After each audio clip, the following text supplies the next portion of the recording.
यशोदा नंदन व्रज जनरंजन यशोदा नंदन व्रज जन यमुना तीरवनचारी यमुना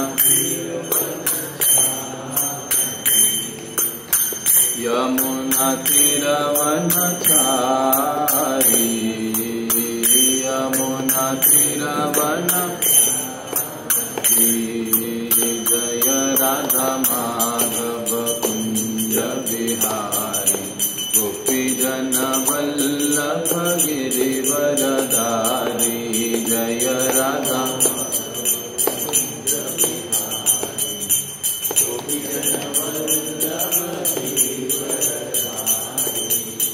यशोदा नंदन व्रज जनरंजन यशोदा यशोदा नंदन व्रज जनरंजन Yashoda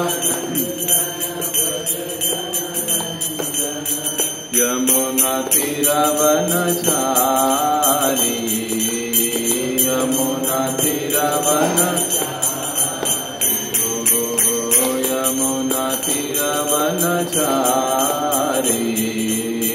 Yamuna तीरवनचारी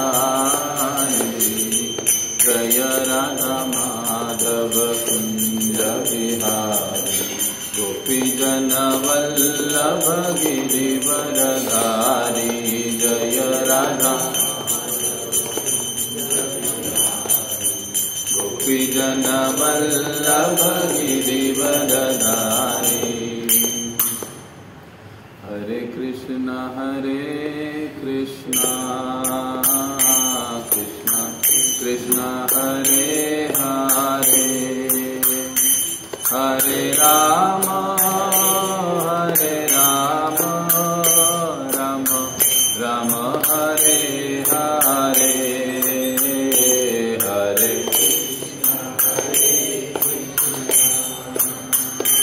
Krishna Krishna Hare Hare Hare Ram Ram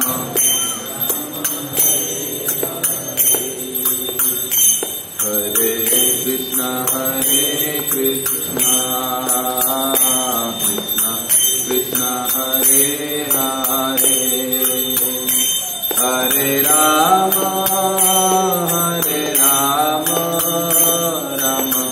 Ram Hare Hare Hare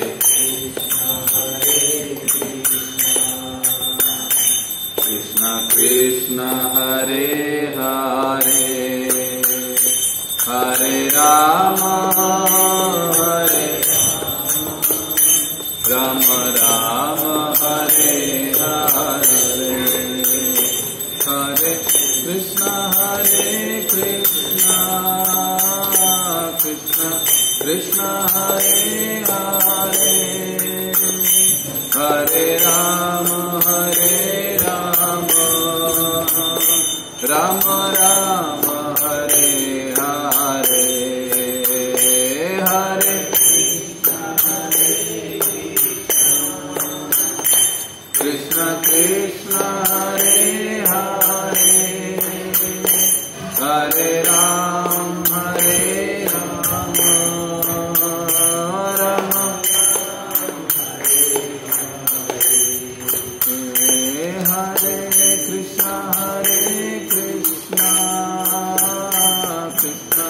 Krishna Hare Hare Hare Ram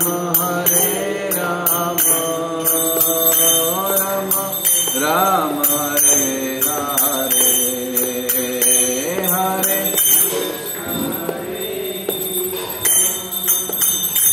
Krishna Krishna Hare Hare Hare Ram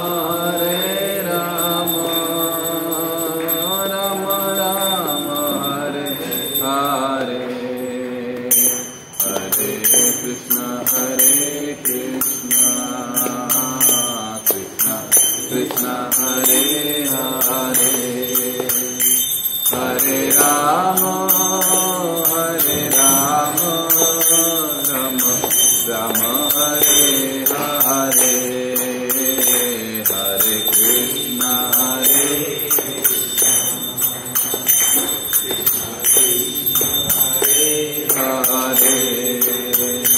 Hare Rama, Hare Rama, Rama Hare Krishna, Krishna Krishna Hare Hare, Hare Rama, Rama Rama Hare Hare, Hare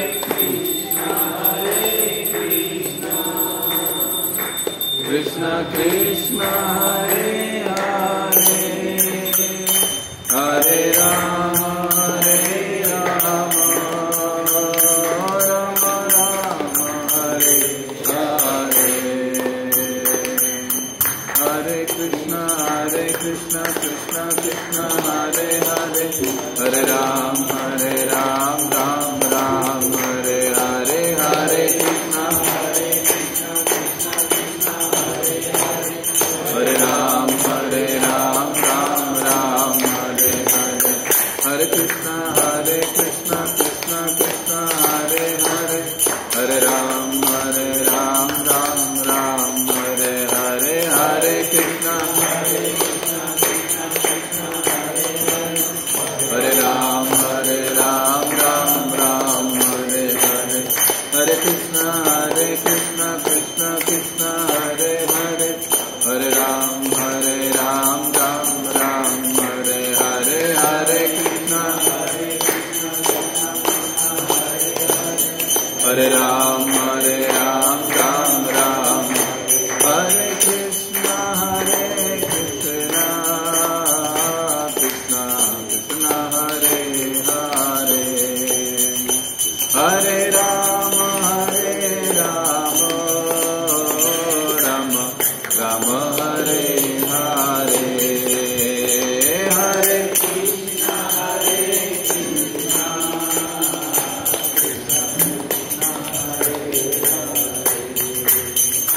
Hare Ram,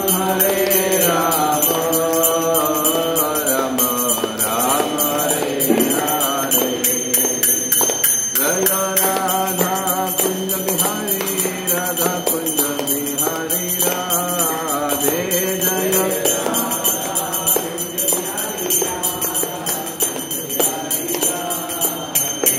Jaya Radha Krishna Chandra, Radha Krishna Chandra Radhe, Jaya Radha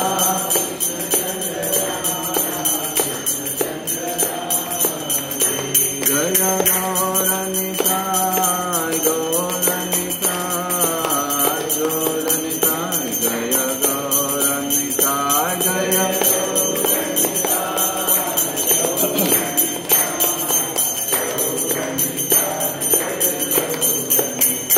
Jaya Sitaram, Sitaram, Sitaram, Lakshmana Hanuman, Jaya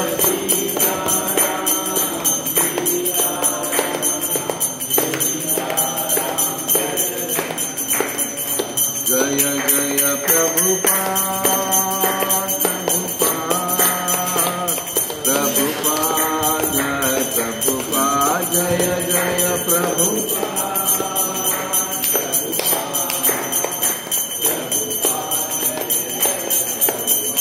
Jaya Jaya Gurudev, Gurudev, Gurudev, Jaya Jaya Gurudev, Jaya Jaya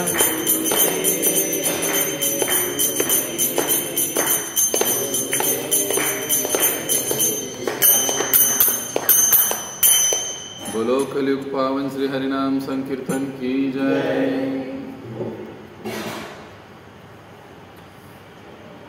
ओम नमो भगवते वासुदेवाय।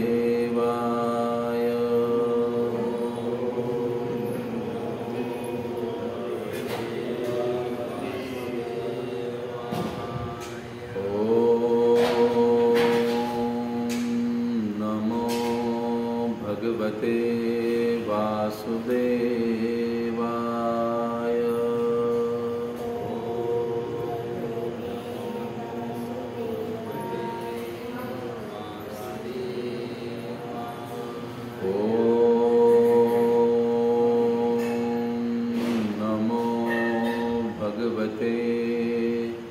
वासुदेवाय।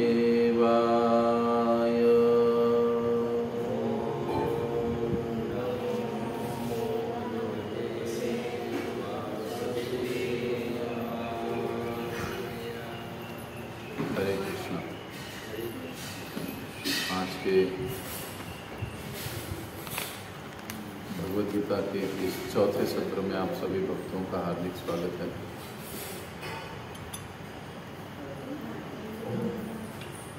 तो हमेशा की तरह हम लोग वराह पुराण से गीता का महात्म्य समझाने वाला एक श्लोक गाएंगे और उसके पश्चात हमारे विषय को आरंभ करेंगे। सभी ध्यान से सुनिए और हमसे दोहराइए। यत्र गीता विचारस्य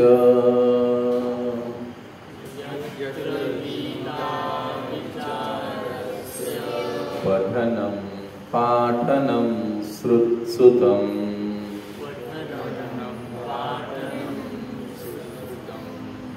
पठनं पाठनं सुतम्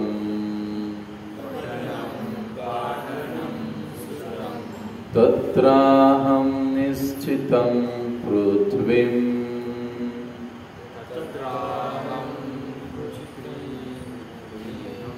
तत्राहं निश्चितं पृथ्वीम्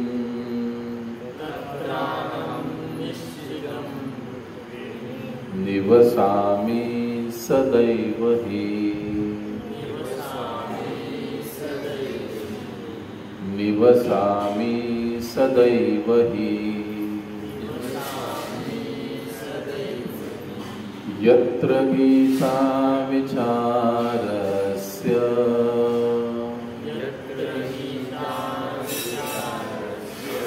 पठनं पाठनं सुतम् तत्राहं निश्चितं पृथ्वीम्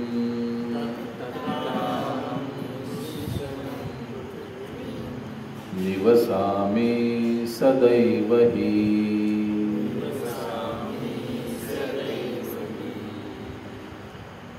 यत्र गीता विचारस्य, जहाँ पर भगवद गीता पर विचार होता है, या ये भी कह सकते हैं कि जो व्यक्ति भगवद गीता का विचार करता है, पठनम उसका पाठ करता है, पाठनम उसको दूसरों को पढ़ाता है। यत्र गीता विचारस्य, जहाँ पर भगवद गीता का विचार होता है, भगवद गीता का पठन होता है, भगवद गीता का पाठन होता है, तो वहाँ पर क्या होता है? तत्राहम, वहाँ पर निश्चितम पृथ्वी, पृथ्वी का एक और मतलब है स्थान, उस स्थान पर निश्चितम, निश्चितम ही, निश्चित ही, निवसामि, यानी ये भगवान विष्णु को संबोधन है, उनका एक नाम है। निवसामि सदैव ही, स्वयं भगवान वहाँ पर सदैव निवास करते हैं, जिस स्थान पर भगवद गीता का विचार होता है, भगवद गीता का पठन होता है, भगवद गीता का पाठन होता है, ऐसे स्थान पर भगवान निरंतर निवास करते हैं। वराह पुराण का ये श्लोक है। तो देखिए, गीता को विचार करना, गीता का पाठ करना, गीता को पठन करना, उसका पाठन कराना, ये बड़ा ही विशेष रूप से पुण्य से भी परे का कार्य है। ये पुण्य कार्य नहीं, पुण्य से भी परे का कार्य है, जिसे सुकृत कहा जाता है। तो ऐसे भगवद गीता को समझने के लिए, सुनने के लिए हम लोग यहाँ पर उपस्थित हुए हैं। हम लोग निश्चित ही बहुत भाग्यशाली हैं। ये जो भाग्य है ना हमारा, ये भाग्य बैंक अकाउंट में नहीं दिखाई देता, यही प्रॉब्लम है। लेकिन ये जो भाग्य है, जिसको कहा जाता है भाग्यशाली होना, जिसको गीता का पठन का मौका मिलता है, पाठन का सुनने का मौका मिलता है, जो भगवद गीता पर विचार करता है, तो बड़ा ही भाग्यशाली है वो व्यक्ति, क्योंकि उससे ये मौका मिला है। दुनिया में अनेक लोग हैं, तो उनको नहीं मिला, लेकिन उस व्यक्ति को मिला, क्योंकि वो बड़ा भाग्यशाली है और उसका ये भाग्य उसे शाश्वत सुख और आनंद की ओर ले जाता है आहिस्ता आहिस्ता। तो इस प्रकार से भगवद गीता का एक अपना ही अलग महात्म्य है, महत्व है।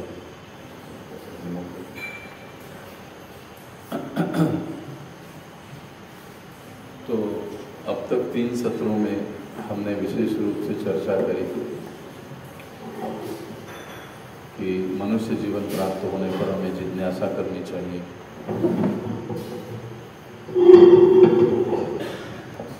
और उसके पश्चात हमें जिज्ञासा आध्यात्मिक करनी चाहिए। उसके कुछ प्रश्न, मैं कौन हूँ, भगवान कौन है, उसके उत्तरों को ढूंढने का प्रयास करना चाहिए। दूसरे सत्र में हमने देखा कि कैसे भगवद गीता का इतिहास रहा है, भगवद गीता क्या है, और ये जो आध्यात्मिक जिज्ञासा के जो उत्तर है हमको किससे लेने चाहिए, जिससे हम ले रहे उस गुरु या उस व्यक्ति की क्या योग्यताएं होनी चाहिए, और एक शिष्य रूप में हमारी क्या योग्यता होनी चाहिए। इस पर हमने विस्तार से चर्चा की। और आज हम गीता के जो 5 विषय हैं उसमें से एक विषय आत्मा, इसके बारे में हम चर्चा करेंगे। तो देखिए, जिज्ञासा जो हमारी उत्पन्न हुई कि मैं कौन हूँ, भगवान कौन हूँ, उसका उत्तर पाने के लिए जब हम किसी ऐसे प्रमाणिक गुरु के पास जाते हैं, तो उस गुरु का पहला उपदेश या उस गुरु का पहला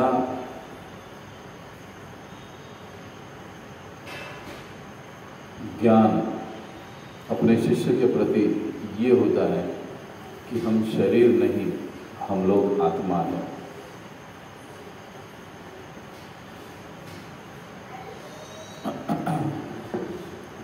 एक जो गुरु होता है वो गुरु वास्तविक रूप से क्या दिखाता है, क्या बताता है सबसे पहले शिष्य को कि हम लोग ये शरीर नहीं अपितु आत्मा है। एक सच्चा गुरु, एक सच्चा व्यक्ति सबसे पहले अपने शिष्य को यही ज्ञान देता है कि वो शरीर नहीं है बल्कि वो आत्मा है। अब ये गीता का दूसरे अध्याय का विषय है, आत्मज्ञान। जब अर्जुन ने भगवान को कई सारे तर्क दिए कि मेरे सब संबंधियों को मैं नहीं मारना चाहता हूँ, गुरु का वध करूँगा, इसका वध करूँगा, इससे अच्छा है कि मैं जंगल में जाकर भिक्षा मांग के जीवन जीऊँगा, मुझे नहीं करना चाहिए। और तब दूसरे अध्याय के 11वें श्लोक से भगवान अपना उपदेश देना शुरू करते हैं, आत्मा के बारे में ज्ञान देना चालू करते हैं, शुरुआत करते हैं। और शुरुआत में ही अर्जुन को थोड़ा सा फटकारते, अशोचानन्वशोचस्तम प्रज्ञावादांश भाषते गतासून नानु सोचलते पंडिता। यह अर्जुन, तुम बातें तो बड़े विद्वानों जैसी कर रहे हो, लेकिन वो 1 नंबर के मूर्ख। क्योंकि जिसके लिए शोक नहीं करना चाहिए उसके लिए तुम शोक कर रहे हो, और जिसके प्रति शोक करना चाहिए उसको तो तुम भूल ही रहे हो, उसकी तो कुछ बात ही नहीं कर। तो पहले ही भगवान अर्जुन को एक प्रकार से फटकार लगाते हैं और वो कहते हैं कि आपको ये जो आप शोक कर रहे हो कि ये मर जाएगा, वो मर जाएगा, ये होगा, वो होगा, वो सब आपको नहीं करना चाहिए। और फिर 12वें श्लोक से भगवान आत्मा के बारे में भगवान कृष्ण अर्जुन को बताना आरंभ कर दिया कि वास्तविकता में हम लोग कौन हैं, हम लोग कौन हैं। तो जब एक व्यक्ति गुरु भगवान की शरणागत होता है, क्षमा करें, एक गुरु के पास जाता है, तो गुरु उसे सबसे पहला ज्ञान देता है कि आप शरीर नहीं, आप आत्मा हो। अब वैसे ये जो विषय है, हम शरीर नहीं आत्मा हैं, इसको हम कैसे समझ सकते हैं?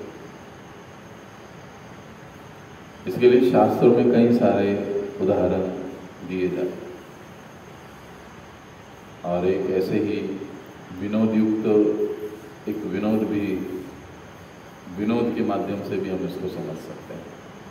यानी जो एक बार एक लड़का, छोटा लड़का, ब्रिज पर साइकिल चला रहा था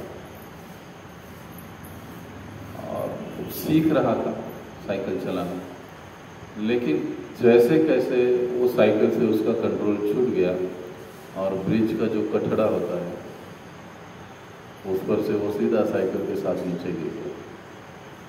उसी समय ब्रिज के नीचे से एक प्रेत यात्रा जा रही थी। राम नाम सत्य है, राम नाम सत्य है, लोग बोल रहे थे और वो यात्रा जा रही थी। अब ये लड़का ऊपर से जो गिर गया साइकिल के साथ, सीधा उस मृत व्यक्ति के ऊपर गिर गया, जिसके कारण वो चारों लोग इधर उधर हो गए और वो प्रेत भी नीचे गिर गया।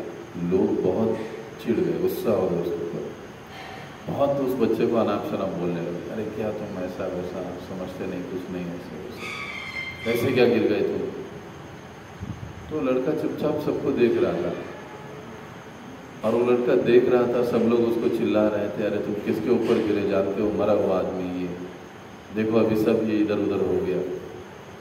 तो लड़का जोर जोर से हंसने लगा, वो कहने लगा, कैसे लोग हैं आप, जिसके ऊपर मैं गिरा वो मुझे कुछ नहीं बोल रहा है और तुम लोग क्यों इतना चिल्ला रहे हो, शोर मचा रहे हो? वो तो बेचारा जब सोया हुआ। अब देखा जाए तो हंसी आती है कि बच्चे की सोच देखकर, उसका जवाब देखकर, लेकिन हम थोड़ा गहराई से अगर सोचेंगे, यही बच्चा अगर जीवित व्यक्ति पर गिर जाता तो वो उसे रिप्लाई देता, मारता पीटता गुस्सा करता, कुछ ना कुछ तो रिप्लाई आता। अब यो बच्चा ये नहीं समझता है कि प्रतिसाद देना या आदान प्रदान करना ये केवल जीवित व्यक्ति ही कर सकता है, मरा हुआ व्यक्ति नहीं कर सकता। देखिए, जीते जी अगर किसी के ऊपर आप कीचड़ फेंकोगे तो वो आकर हमको मारेगा, मरने के बाद उसके ऊपर मट्टी डाल देगा। अगर कोई हमको माचिस की तीली से अगर चटका लगाएगा तो हम लोग उसको मारने के लिए दौड़ेंगे, लेकिन मरने के बाद वो जलाया जाता है आदमी का शरीर। तो उस समय वो रिप्लाई क्यों नहीं करता?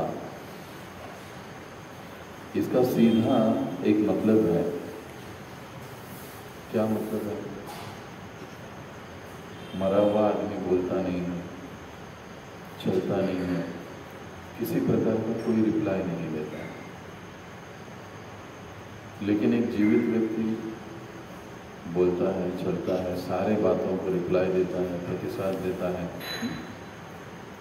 सारा अपना व्यापार व्यवहार करता है। अब एक जीवित व्यक्ति और एक मरा हुआ व्यक्ति, इन दोनों में वैसे अंतर क्या है? क्या अंतर है दोनों में?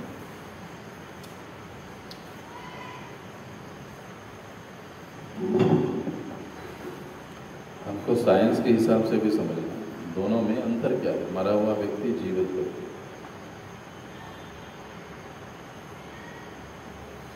मरा हुआ व्यक्ति क्यों नहीं बोलता है, जीवित व्यक्ति क्यों बोलता है?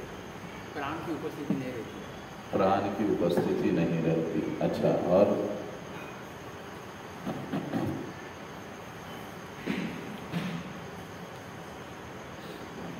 क्या? साइंटिस्ट क्या कहेंगे इसको? उसमें क्या नहीं है?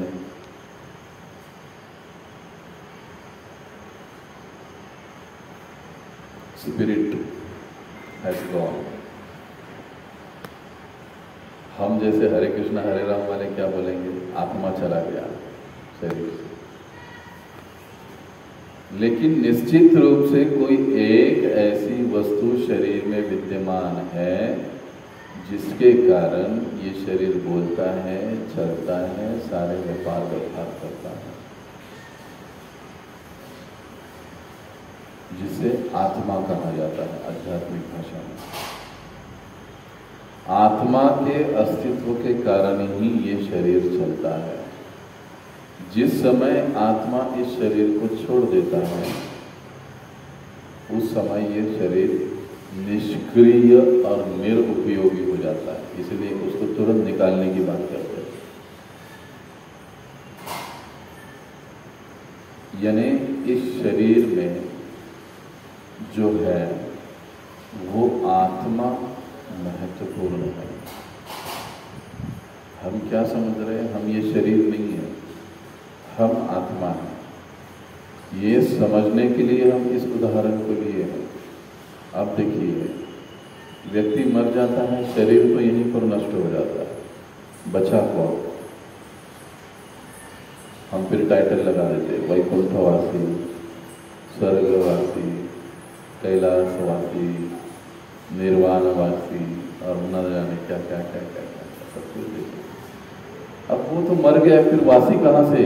क्या वासी, कौन वासी? वो तो मर गया ना।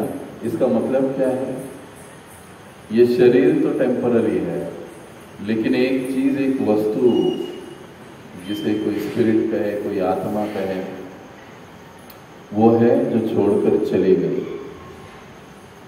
इसका मतलब हम ये शरीर नहीं, हमारा वास्तविक पहचान हमारी आत्मा है, क्योंकि वो निरंतर रहता है।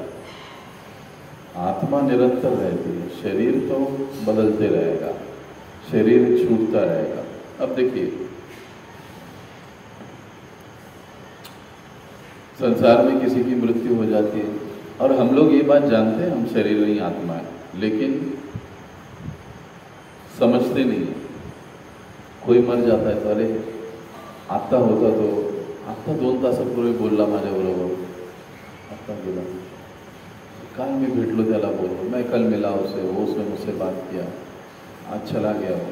तो फिर कौन चला गया? उसका हाथ, पैर, मुंह, आंखें, कान, नाक सब कुछ तो जगह पर पड़ा हुआ है। चला कौन गया? हम कहते हैं वो चला गया। कौन चला गया? वो तो वहीं पर पड़ा हुआ।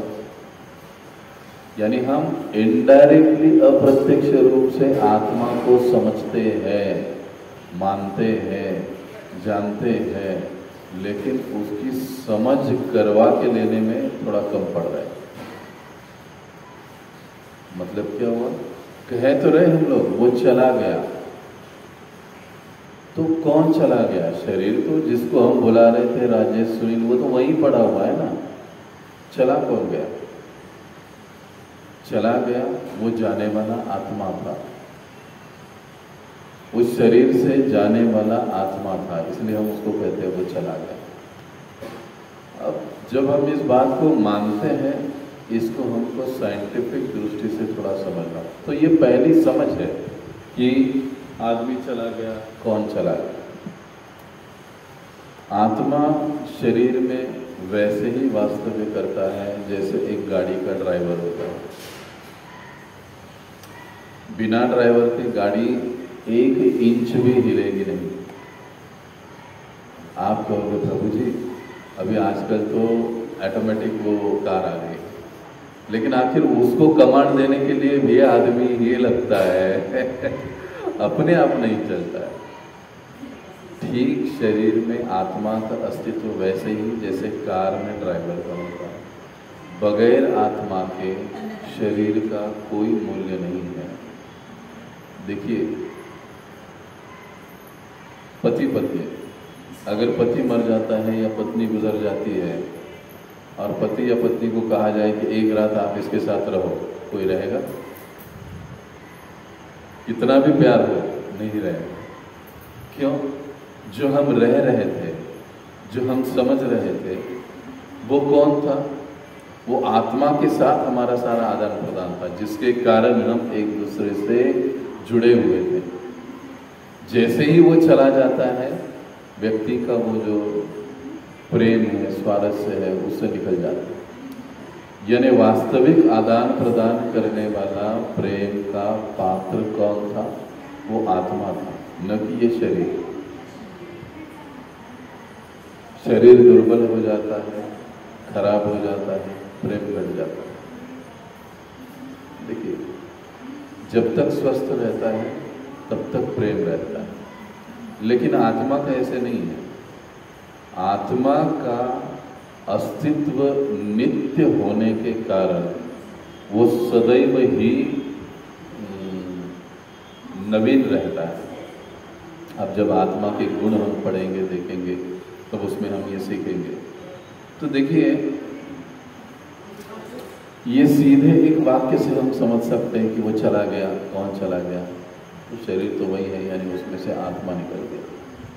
अब तीसरी बात,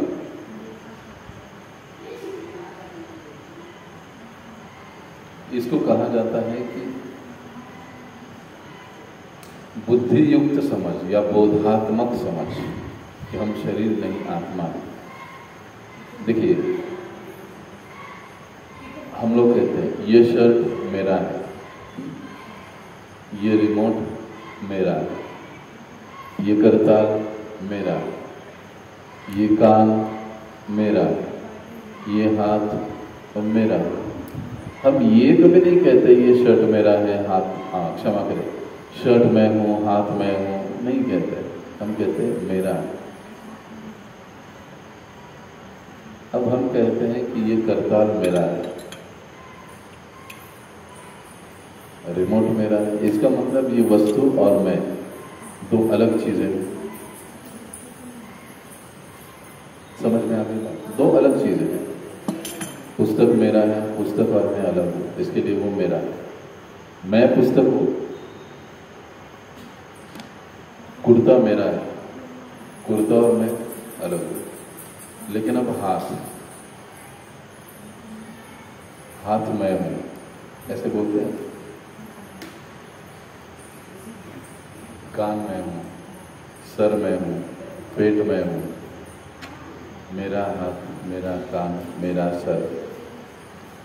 अब इसका मतलब क्या हुआ? जैसे ये करताल और मैं दो अलग चीजें हूं, अलग चीजें हैं, वैसे ही जब मैं अपने ही शरीर के बारे में बोल रहा हूं, मेरा हाथ, तो मेरा हाथ बोलने वाला कोई तो अंदर होना चाहिए ना, जो कह रहा है कि ये मेरा हाथ है। मतलब आत्मा और शरीर दो अलग चीजें हैं। ये शरीर किसका है? आत्मा का शरीर है। समझ रहे हो बात? पल्ले पड़ रहा है, डाइजेस्ट हो रहा है। हम ये कभी नहीं कहते हैं कि ये हाथ में हूं, कान में हूं। ऐसे क्यों? क्योंकि शरीर और आत्मा दो अलग भिन्न वस्तुएं हैं। आत्मा ही शरीर नहीं है।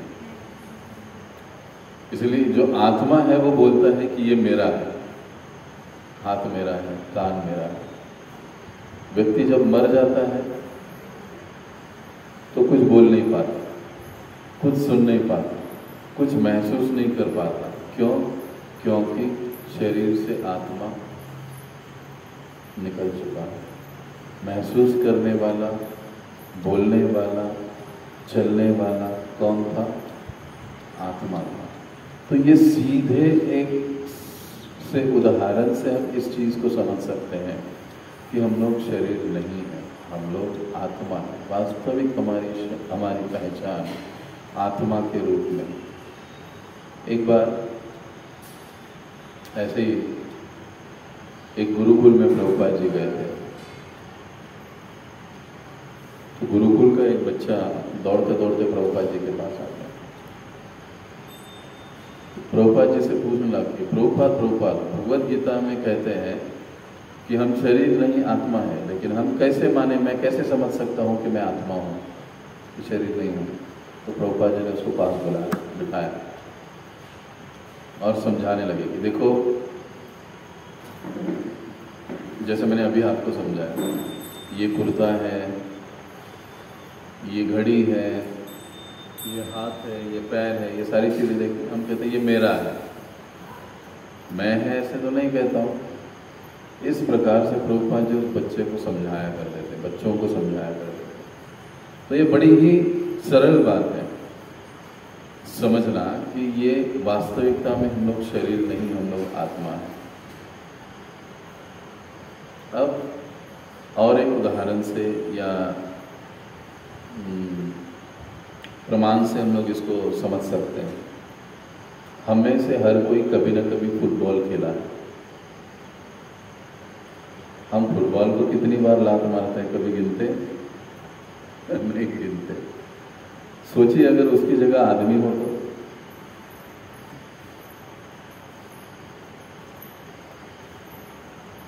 निर्जीव और सजीव 5वीं कक्षा में हम सीखे। सजीवों के अपने लक्षण होते हैं, निर्जीव के अपने लक्षण होते हैं। अब हम चेयर पर बैठे हैं, फुटबॉल खेलते हैं, वो सारी निर्जीव वस्तुएं हैं जिनको किसी प्रकार का कोई एहसास नहीं होता, कोई चीज़ महसूस नहीं होती, इसलिए वो हमको किसी प्रकार का कोई रिप्लाई नहीं देते। लेकिन हम लोग सजीव कैटेगरी में आते हैं। क्यों? अब उसमें पेड़ पौधे भी सजीव हैं, सजीव कैटेगरी, क्योंकि सजीवों के जो लक्षण हैं वो सब उनमें भी दिखाई देते हैं। तो सजीव कैटेगरी में हमको रखा इसलिए गया है क्योंकि उस साइंस की भाषा में स्पिरिट के कारण, स्पिरिचुअल लैंग्वेज में आत्मा के कारण ये शरीर बनता है, बढ़ता है, उत्पादन करता है, आहिस्ता आहिस्ता नाश होता है और एक समय नष्ट होता है। जब शरीर से आत्मा निकल जाता है तो शरीर बढ़ता है, उल्टा क्या होता है? सड़ने लगता है। अब जीते जी शरीर सड़ता है कभी। अब शरीर क्यों सड़ता है ये समझना जरूरी है। इससे भी हम लोग समझ सकते हैं कि वास्तविकता में ये शरीर को चलाने वाला मुख्य घटक आत्मा है और हम लोगों का वास्तविक पहचान आत्मा ही है, शरीर नहीं। शरीर तो कुछ समय के लिए हमारी टेम्पररी पहचान होती है, फिर चाहे कोई भी हो। अब मान लीजिए मैं यहाँ पर अपने आप को चिमटी लेता हूँ, कोई भी अपने आप को शरीर के किसी भी भाग पर चिमटी लेंगे तो महसूस होता है। इसको साइंस की भाषा में क्या कहते हैं? सेंसेशन। दैट मीन्स हमारा मराठी मीडियम में एजुकेशन हुआ, चेतना क्षमता।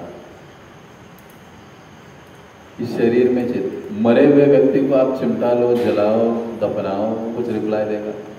कुछ भी नहीं।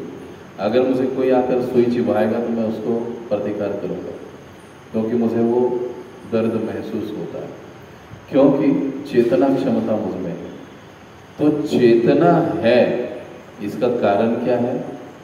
आत्मा है। आत्मा के कारण चेतना है, इसलिए हमको सारे शरीर में ठंडा, गर्म, रफ, मुलायम ये सारी चीज़ें महसूस होती है, क्योंकि आत्मा। और आत्मा का होने का एक लक्षण क्या है कि शरीर में, पूरे शरीर में चेतना है। समझ रहे हो बात को? ये तो साइंस है, ज़्यादा कोई स्पिरिचुअलिटी या आध्यात्मिकता है नहीं, लेकिन हम समझ क्या रहे हैं कि आत्मा के होने का प्रमाण है चेतना। जब आत्मा शरीर छोड़कर निकल जाता है तो शरीर चेतना विहीन हो जाता है, उसमें किसी प्रकार की कोई चेतना नहीं होती। यानी आत्मा एक जगह स्थित होकर चेतना के रूप में पूरे शरीर में विद्यमान रहता है। ठीक उसी प्रकार से सूर्य एक जगह रहता है, प्रकाश पूरे ब्रह्मांड को देता है। ट्यूबलाइट एक जगह होती है, प्रकाश पूरे हॉल में देती है। ट्यूबलाइट एक जगह है लेकिन अपने प्रकाश के कारण वो हर कोने में फैली हुई है। आत्मा एक स्थान पर स्थित होता है लेकिन अपनी चेतना के द्वारा वो पूरे शरीर में व्याप्त होता है, जिसके कारण खून बहता है, हमको सारी चीज़ें महसूस होती है चेतना के कारण।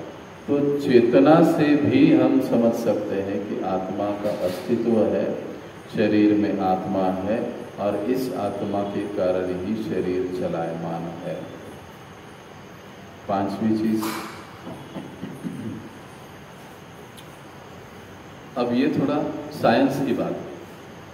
हम सभी इस बात को जानते हैं, जो भी साइंस पढ़े हैं, कि नियर डेथ एक्सपीरियंस, मृत्यु के समीप का अनुभव, ये एक साइंस का बहुत बड़ा थियरी है, नियर डेथ एक्सपीरियंस। तो इससे हम लोग कैसे समझ सकते हैं?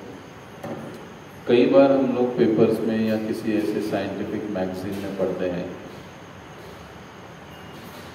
कि व्यक्ति अपने खुद का ही ऑपरेशन देख रहा है, उसका ऑपरेशन उसको भूल दे दिया गया है, लेकिन वो देख रहा है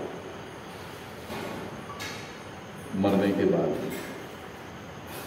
उसके बाद हम लोग कई सारे पुनर्जन्म के उदाहरण भी देखते हैं, नियर डेथ एक्सपीरियंस और पुनर्जन्म का विज्ञान। इसमें पाश्चात्य देशों में काफ़ी रिसर्च हो चुका है और हो भी रहा है, कई बड़े बड़े ग्रंथ हैं। इसका मतलब क्या है? पुनर्जन्म है, इसका मतलब है कि आत्मा है, आत्मा का अस्तित्व है, और आत्मा मृत्यु के पश्चात एक शरीर छोड़कर दूसरे शरीर में जाती है, जिसको भगवान गीता में समझाते हैं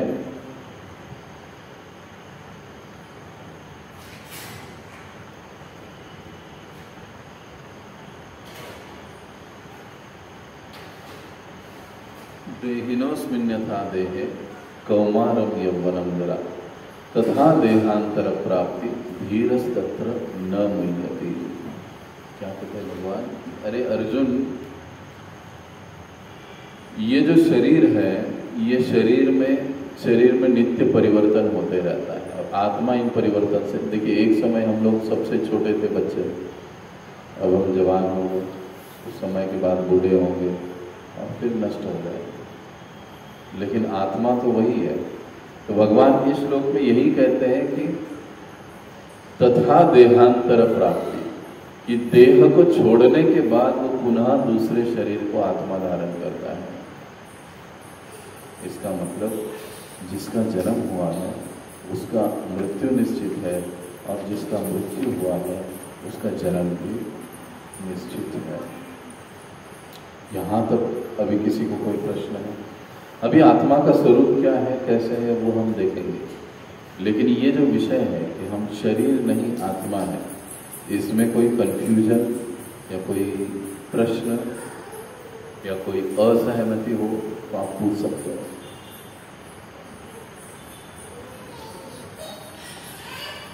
तो वास्तविक हमारी पहचान क्या है? आत्मा। यहाँ पर बैठे हैं इसलिए बोल रहे हैं कि वाकई में समझ गए। देखिए एक चीज होती है, हाँ लग रहा था कि सिर्फ शरीर ही है। हाँ, एक चीज है कि हम लोग बात को सुनना एक बात, समझना दूसरी बात, विषय को समझना। कि जैसे अभी विषय था हमारा, हम शरीर नहीं आत्मा है, हमने उसको लगभग 1 घंटा हम उसको समझने की कोशिश की, और अभी हम समझे कुछ हद तक। समझने के बाद का स्टेप या बात होती है कि उसको अपने जीवन में उतारना। ज्ञान, और ज्ञान के बाद विज्ञान। विज्ञान का मतलब ही होता है कि उस ज्ञान को जीवन में उतारना। तो ये कब होता है? हम आत्मा है, हम शरीर नहीं है। देखिए कोई हमारा को अपशब्द बोलता है, अपना अपमान करता है, तो हमको बुरा लगता है, अरे मैं कंपनी का मैनेजर हूँ और ये बदमाश मुझे ऐसा बोलता है, अरे मैं XYZ इतना बड़ा आदमी हूँ और मुझे ये ऐसा बोलता है। या कोई बड़ा भी नहीं होगा, छोटा भी होगा, तो भी अगर उसको कोई कुछ कहता है, अपमान करता है, तो उसको बुरा लगता है। क्यों? क्योंकि वो अपने आप को शरीर के स्तर पर समझता है। लेकिन जैसे ही हम अपने आप को आत्मा के स्तर पर समझने की कोशिश करना आरंभ कर देते हैं, तो हम ये मान, अपमान, राग, लोभ, द्वेष, इन चीजों से आहिस्ता आहिस्ता मुक्त होने लगते हैं। इसीलिए गीता का पहला जो ज्ञान और सब्जेक्ट है, या गुरु का पहला कर्तव्य होता है कि शिष्य को इस बात से अवगत कराएं कि वो शरीर नहीं, आत्मा है। एक सच्चे गुरु का ये कार्य होता है। अब आप कहोगे कि ठीक है भाई, ये बात तो हम लोग मान गए कि हम शरीर नहीं, वास्तविक हमारी पहचान आत्मा है, हम आत्मा है। लेकिन फिर ये जो 6-7 फीट दिख रहा है वो क्या है? उसका भी तो अस्तित्व है, उसको नकार तो नहीं सकते। तो इसको अगर हम समझेंगे तो ये शरीर, जैसे हम कल परसों चर्चा कर रहे थे, ये 5 तत्वों से बनता है। शरीर बनता है 5 तत्वों से, जिसे स्थूल तत्व कहा जाता है। पृथ्वी, दूसरा क्या है? अग्नि, तीसरा क्या है? वायु, चौथा क्या है? आकाश, और 5वां जल। हमारा शरीर इन 5 तत्वों से बनकर मिलकर बनता है। आकाश कहाँ पर है? पानी समझ गया? आकाश कहाँ पर है शरीर में?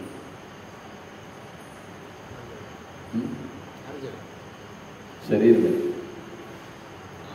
आकाश तत्व शरीर में कहाँ पर है? कैसे? देखिए, इसीलिए चीजों को ब्लाइंडली नहीं एक्सेप्ट करना चाहिए। हम नॉर्मली बोल देते हैं, भारत में लगभग सभी लोग जानते हैं कि 5 तत्वों से शरीर बनता है भैया, पृथ्वी, अग्नि, जल, वायु। ये मिट्टी का शरीर यहीं पे मिल जाने वाला है।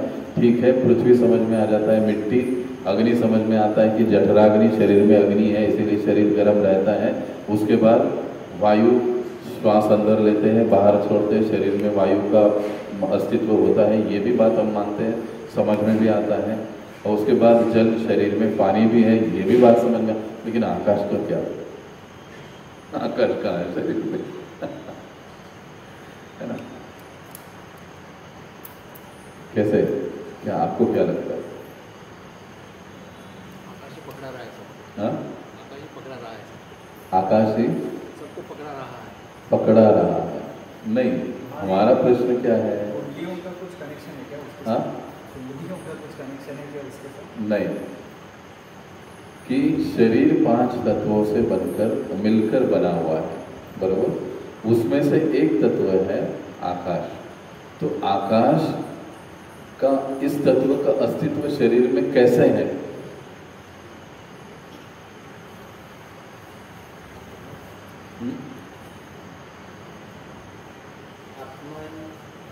नहीं, या सूर्य का या चंद्र का जो प्रभाव होता है अपने शरीर के ऊपर, तारों का जो, ग्रहों का जो प्रभाव होता है, हाँ, उसका कुछ रिलेट कर सकते हैं? नहीं। बारिश, या देखिए, एक हिंट और। आकाश मतलब क्या? छत। लेकिन साइंटिफिक भाषा में उसका क्या मतलब मीनिंग दिया जाता है? स्पेस। स्पेस। शरीर में स्पेस है? जहाँ जहाँ पर खाली जगह होती, अन्न नलिका मोकड़ी जगह है, नासिका मोकड़ी जगह है, जो हड्डियाँ होती है, हड्डियों के अंदर एक अलग प्रकार की स्पेस होता है। ये सब आकाश तत्व है। अगर ये नहीं रहेगा तो सब चौकअप हो जाएगा। हमारी नसें, ये तत्व दिया गया है यहाँ पर, क्योंकि वो खाली है, उसमें से कुछ बह रहा है। दैट इज द आकाश तत्व। तो 5 तत्वों से मिलकर ये शरीर बनता है। अब शरीर ये दिखने वाला 5 तत्वों से बनता है, लेकिन शरीर 2 प्रकार के होते हैं। एक को कहा जाता है स्थूल शरीर और दूसरे को कहा जाता है सूक्ष्म शरीर। जो स्थूल शरीर है वो 5 महाभूतों से, 5 तत्वों से बनता है, पृथ्वी अग्नि जल वायु। अब जो सूक्ष्म शरीर है, आप कहोगे भैया ये कैसी बात है, सूक्ष्म शरीर मतलब क्या? देखो, नॉर्मली हम लोग कहते हैं नरक में जाएगा, स्वर्ग में जाएगा, यहाँ जाएगा, वहाँ जाएगा। कौन जाएगा? मर के तो यही पड़ा हुआ है, यही दफना दिया उसको, यही जला दिया उसको। जाएगा कौन? कर्मों के भोग मरने के बाद भी भोगने पड़ेंगे। हम लोग बोलते हैं ना, कौन भोगेगा? आदमी तो इधर ही मर के गया, भोगेगा कौन? इस स्थूल शरीर को, शरीर से एक सारधम्य या समानता दिखाने वाला एक दूसरा शरीर इसी शरीर के अंदर होता है, जिसे सूक्ष्म शरीर कहा जाता है। और इसी सूक्ष्म शरीर के आधार पर आत्मा को स्वर्ग में, नरक में, अलग अलग स्थानों पर ले जाया जाता है, उसको गिफ्ट दिया जाता है, सजाएं दी जाती है, जो कुछ भी होता है उसको होता है। हम लोग अपने सनातन धर्म में जो 13 दिन की विधियां मरने के बाद करते हैं, वो इस सूक्ष्म शरीर के। कई लोग प्रश्न, अरे मेला गेला झाला था काय कर, बस ऐसे ऐसे बोलते। ऐसा नहीं है। ये सूक्ष्म शरीर जो है उसका अगला जर्नी चालू होता है मरने के बाद। स्थूल का तो खत्म हो गया यहीं पर, लेकिन उसका जो नेक्स्ट जर्नी है, अब आगे उस आत्मा का जर्नी, वो वहां पर उस सूक्ष्म शरीर के साथ चालू होता है।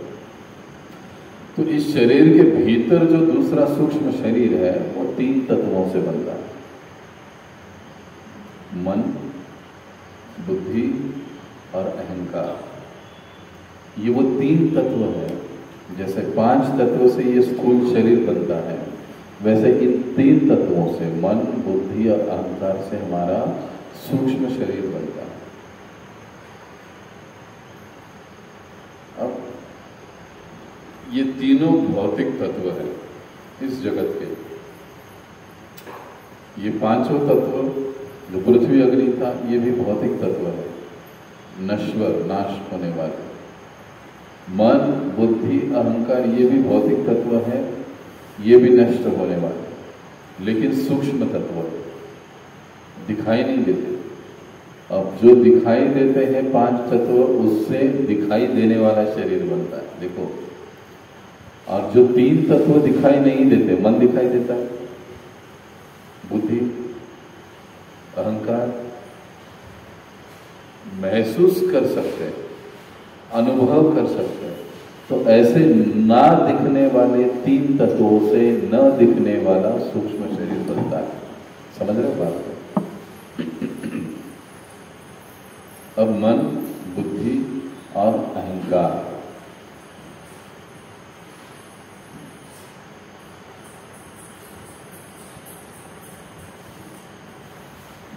मन को हम अनुभव कर सकते हैं। नॉर्मली मन का काम क्या होता है? मन का स्वभाव कैसे होता है? मन का स्वभाव कैसे होता है? चंचल। पक्का पता है सब। इसलिए किसी एक उपनिषद में मन की तुलना बंदर के साथ की गई। बंदर कभी एक पेड़ पर नहीं बैठता, भले ही पूरे एप्पल के पेड़ सारे भी होंगे, तभी वो एक पेड़ पर बैठेगा, एक एप्पल खाएगा, आधा खाएगा, उसको फेंक देगा, फिर दूसरे पेड़ पर जाएगा, दूसरा एप्पल ही खाएगा, उसमें बैठेगा, उसको छोड़ देगा।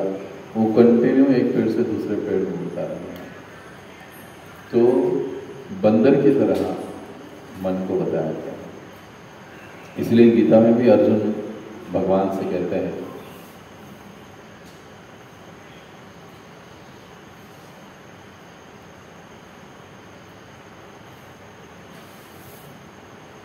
चंचल ही मन कृष्ण प्रमाथि बलबल दृढ़, कि हे कृष्ण, मेरा मन इतना चंचल है कि मैं बहते हुए हवा को रोक सकता हूं, लेकिन मन के चंचलता को मैं नहीं रोक सकता।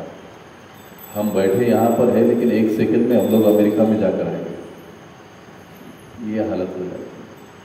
तो मन का जो कार्य है या मन का जो स्वभाव है, वो व्यक्ति को बड़ा ही, बोलो श्री राधा कृष्णचंद्र भगवान की जय, बड़ा ही कठिन है।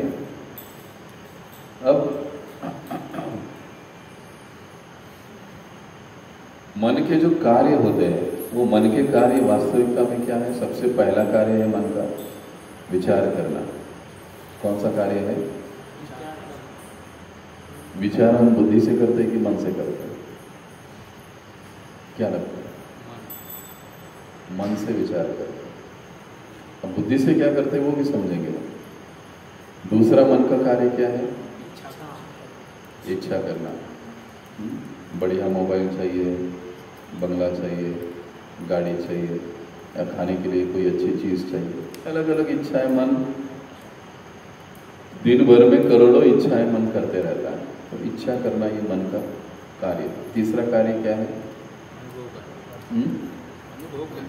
अनुभव करना।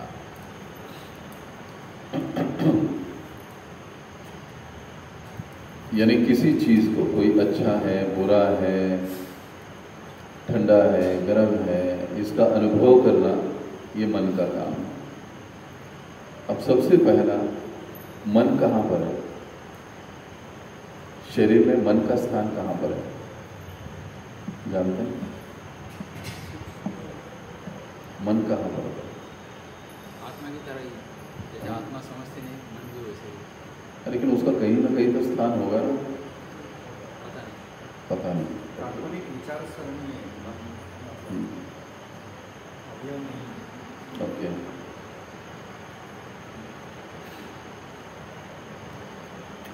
वैदिक शास्त्रों के अनुसार साइकोलॉजी डिपार्टमेंट वालों को अभी तक माइंड का एग्जैक्टली स्पेस, जगह कहाँ पर है, वो नहीं समझते। कुछ लोग कहते हैं यहाँ पर है, कुछ लोग कहते हैं यहाँ पर है। जो हमारा छोटा ब्रेन होता है, उसके एग्जैक्टली नीचे मन का स्थान होता है।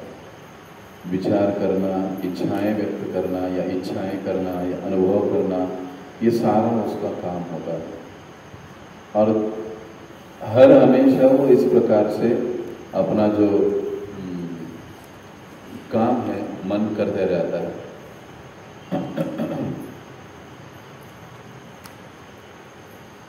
अब मन के बाद का जो नंबर आता है वो है बुद्धि।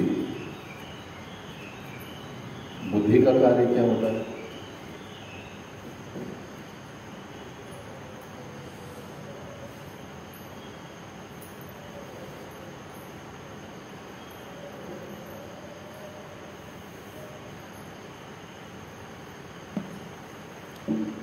बुद्धि का कार्य क्या होता है? निर्णय देना, क्या सही क्या गलत, ये काम बुद्धि का है। कैसे समझेंगे? मान लीजिए हम लोग रास्ते से जा रहे हैं और स्वीट होम में बहुत गरम गरम गुलाब जामुन दिखाई दिया। मन होता है कि यार जाकर खाना चाहिए। कदम मुड़ भी जाते हैं, लेकिन उसी समय एक हाथ जेब की ओर जाता है, पैसा है क्या?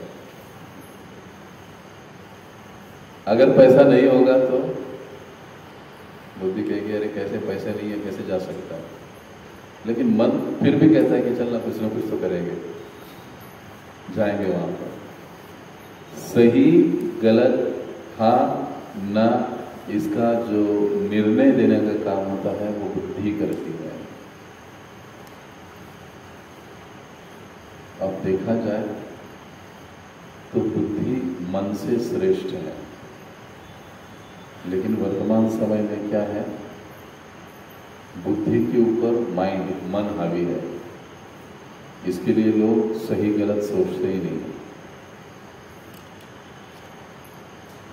जस्ट डू इट है ना, बहुत बड़ा स्लोगन। सोचो मत, जस्ट वेट। क्यों? ये मन का विचार है सर, इसमें बुद्धि का बिल्कुल भी जगह नहीं है। बुद्धि सिर्फ करो, बुद्धि का या सोचने की जरूरत नहीं है। जब मन हमने यहां पर पीछे हमने नियंत्रित और अनियंत्रित मन का पोस्टर देखा था। जब बुद्धि पर मन हावी होता है तो वो जो मन है वो अनियंत्रित होता है, और जब मन पर बुद्धि हावी होती है तब वह मन नियंत्रित मन कहलाता है। तब गड़बड़ नहीं होती। हमारे जीवन की जितनी सारी समस्या आती है वो सारी लगभग 90% समस्याएं हमारे अनियंत्रित मन के कारण आती हैं। आप इस पर विचार कीजिए, सोचिए कि ये सेंटेंस सही है या गलत है। यह आपका होमवर्क रहेगा कि जितनी सारी हमारे जीवन में समस्या होती है वो समस्या की जो जड़ है वो अनकंट्रोल्ड माइंड के पास है, वहां पर अनियंत्रित मन। यदि इस मन को नियंत्रण किया जाए तो 90% समस्याएं ऐसे ही छूट जाएगी। इसीलिए मन और बुद्धि इन दोनों को सही स्थान पर रखना बहुत जरूरी है। और तीसरा तत्व अहंकार। अब ये मन, बुद्धि और अहंकार। अहंकार मतलब क्या? खुद की पहचान बनाए रखने के लिए प्रयास करना। मैं ये हूँ, मैं वो हूँ, मैं भारतीय हूँ, मैं अमेरिकन हूँ, मैं पाकिस्तान, मैं हिंदू, मैं मुस्लिम, मैं ये हूँ, मैं इस जाति का, मैं उस धर्म का। ये जो अपनी आइडेंटिटी हम बनाए, टेम्पररी आइडेंटिटी बनाए रखने की जो कोशिश हमारी लगी रहती है उसे अहंकार कहा जाता है। और इन तीन तत्वों को मिलकर ये हमारा सूक्ष्म शरीर बनता है, जो दिखाई नहीं देता है लेकिन अस्तित्व में रहता है। और आत्मा इन तीन तत्वों के साथ होता है, जो मृत्यु के समय फिर मृत्यु के बाद आगे निकल जाए।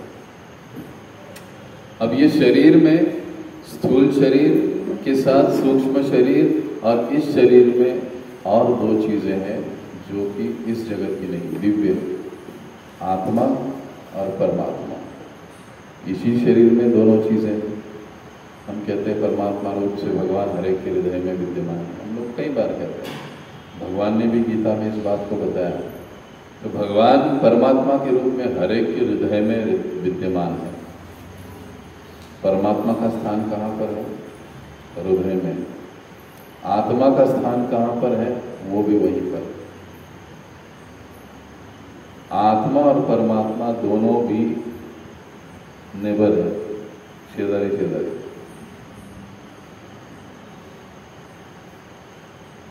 परमात्मा कभी भी आत्मा के एक्टिविटीज में इंटरफेयर नहीं करता है। इसको गीता में भगवान समझाए कि मैं केवल साक्षी बनकर और उसके इच्छाओं को अनुमति देने का काम मैं करते रहता हूँ। बस इसके अलावा मैं उसको ये गलत है वो नहीं करना, मैं रोकने का काम नहीं करता। साक्षी और अनुमति देने वाला बन के मैं हर एक के हृदय में रहता हूँ। और आत्मा उसी स्थान पर। आप कहोगे ऐसे कैसे? क्या प्रूफ है इसका कि आत्मा हृदय में वास करती है?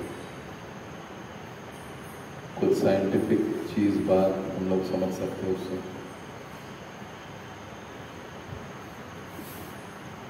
शरीर का जो खून है बहता है, उसका पंपिंग का एनर्जी कहाँ से उत्सृत होता है?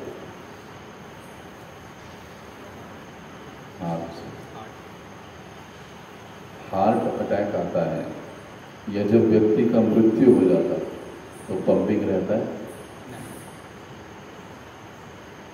सारे हमारे मेन फंक्शन यहीं से चलते हैं। हम इस चीज को समझ सकते हैं कि आत्मा का अस्तित्व वहां पर, एक सिंपल भाषा में। परमात्मा भी उसी के निकट में वास करता है। अब यहां तक शरीर के तत्व, सूक्ष्म शरीर, कोई प्रश्न है किसी को? अहंकार बद्दल अनुभव माहिती क्या नहीं समझा वो बताइए। अहंकार के बारे में कुछ देखिए, अहंकार के बारे में क्या बताया गया कि अपनी पहचान बनाए रखना। इसके लिए सभी कार्यरत रहते हैं, अपनी इमेज, अपने स्टेटस को बनाए रखने। दैट इज वो एक प्रकार का अहंकार है, इसको कोई ठेस न पहुंचाए। विद्यार्थी को ऐसे लगता है कि मेरे साथ विद्यार्थी जैसा ही ट्रीट होना चाहिए। एक गृहस्थ को ऐसे लगता है कि मैं उम्र में बड़ा हूं, मेरे साथ सम्मान के साथ ही सभी ने पेश आना चाहिए। एक मुस्लिम को लगता है कि मैं मुस्लिम हूं, मेरे साथ उसी प्रकार से सभी को व्यवहार करना चाहिए। एक हिंदू को ऐसे लगता है कि मैं हिंदू हूं, मेरे साथ सभी को ऐसे ही व्यवहार करना चाहिए। एक मैनेजर है, मैनेजर को लगता है सभी ने मुझे सलाम ठोकना चाहिए। यानी हर व्यक्ति हर स्थिति में अपनी इमेज, अपने स्टेटस, अपने स्थिति को या अपने पद को बनाए रखने की कोशिश करता है। और इसको जब कोई ठोस पहुंचाता है, ठेस पहुंचाता है, तो फिर गड़बड़ हो जाती है, फिर लड़ाई झगड़े चालू हो जाते, राग द्वेष की बातें चालू होती। अब ये जो अहंकार है, मैं XYZ हूँ, मैं शरीर हूँ, ये सबसे पहला अहंकार है व्यक्ति का। और फिर जब मेरा कोई अपमान करता है, मुझे कोई बोलता है, तो फिर मुझे बुरा लगता है, क्योंकि मैं सोचता हूँ मैं शरीर हूँ। इस शरीर के कारण मैं कोई XYZ हूँ, मैं बहुत बड़ा प्रभु जी हूँ, मैं ये हूँ, मैं वो हूँ। लेकिन क्या आत्मा की ये पहचान है? आत्मा मुस्लिम है, आत्मा हिंदू है, आत्मा मैनेजर है, आत्मा राजेश है, आत्मा सुनील है, आत्मा गृहस्थ है, आत्मा विद्यार्थी है। सोचिए, जब हम आत्मा के स्तर पर जीने की कोशिश करते हैं, तब फिर अहंकार निकल जाता है। और जब तक हम शरीर के स्तर पर जीते हैं, ये अहंकार का सबसे बड़ा लक्षण है। और ये अहंकार की विचारधारा, ये अहंकार युक्त, यानी मैं शरीर हूं, ये प्रवृत्ति ही इस जगत में हमको बांधे रखती है, दुखमय जगत में। क्लियर? क्या अहंकार से भ्रम उत्पन्न होता है? जी बिल्कुल। मैं शरीर हूं। अगला भ्रम क्या है? शरीर से संबंधित फिर जो भी चीजें हैं, वस्तु है, व्यक्ति है, वो सब मेरे हैं, ये भ्रम ही है। हालांकि वो मेरे होते ही नहीं है। देखिए, दुनिया में जितने भी नाते संबंध है, रिलेशनशिप्स है, वो सब गिव एंड टेक्स पर डिपेंड है। जब तक हर महीने तनख्वाह घर में जाएगी, पत्नी सेवा करेगी, फैक्ट है। जब तक पत्नी पति के साथ आदरयुक्त रहेगी, तब तक पति भी पत्नी के साथ ठीक से रहेगा। जब तक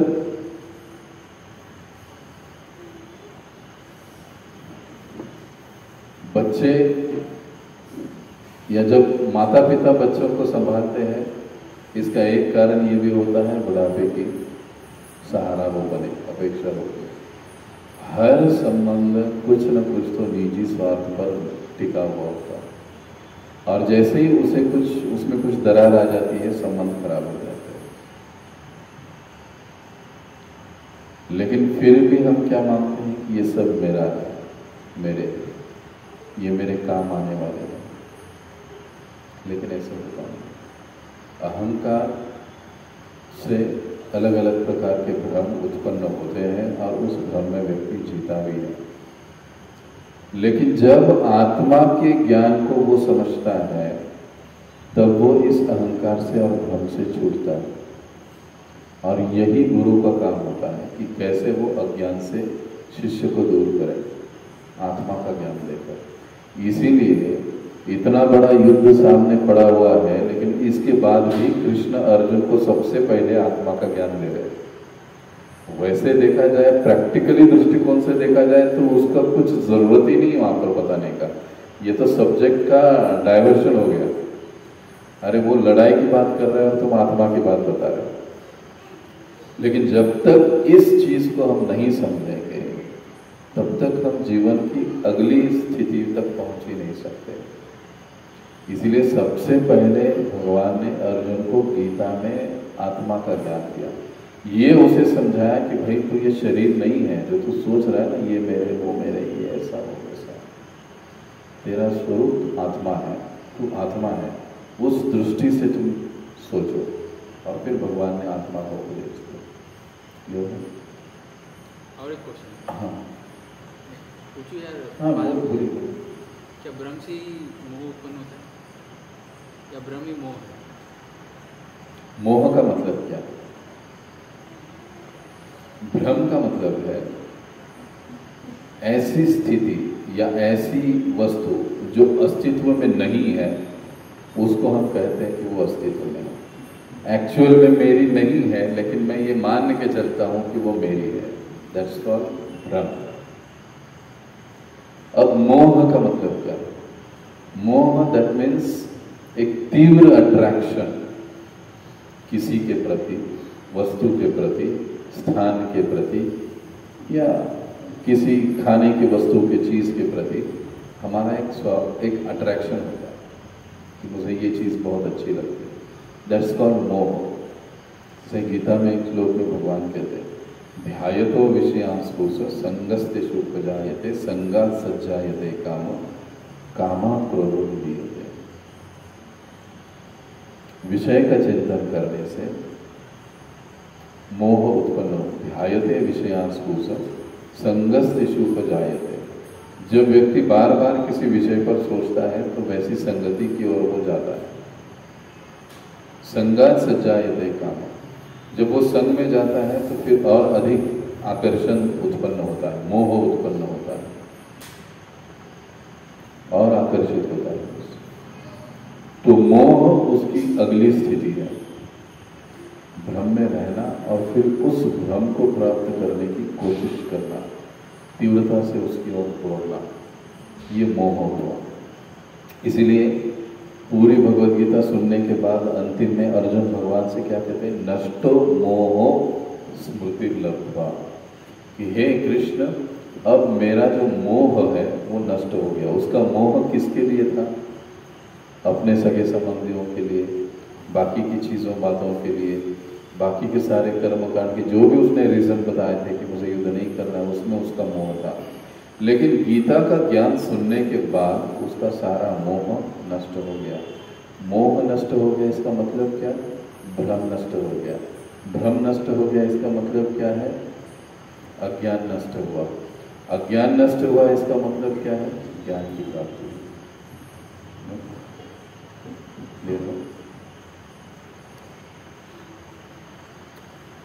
तो अब हम आगे बढ़ेंगे कि आत्मा के गुण, आत्मा कैसा है। अब हमने आत्मा आत्मा बहुत बात तो कर ली, लेकिन आत्मा है कैसा? क्या वो दिखाई देता है? क्या उसको देख सकते हैं? क्या हम उसको महसूस कर सकते हैं? कैसे? क्या उसका अस्तित्व कैसा है?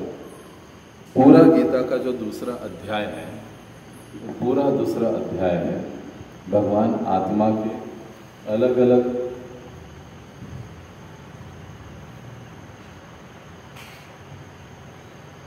गुणों के बारे में चर्चा करते हैं। गीता के दूसरे अध्याय का 23वां श्लोक, जिसमें भगवान कहते हैं कि नैनम छिद्दन्ति शस्त्राणि, आत्मा ऐसी चीज है, वस्तु है कि उसको शस्त्र से काटा नहीं जा सकता। नैनम दहति पावक, उसको अग्नि से जलाया नहीं जा सकता। यानी मरने के बाद अगर व्यक्ति को जलाया जाता है शरीर को, तो इसका मतलब ये नहीं कि आत्मा भी शरीर के साथ जलकर भस्म हो जाता है।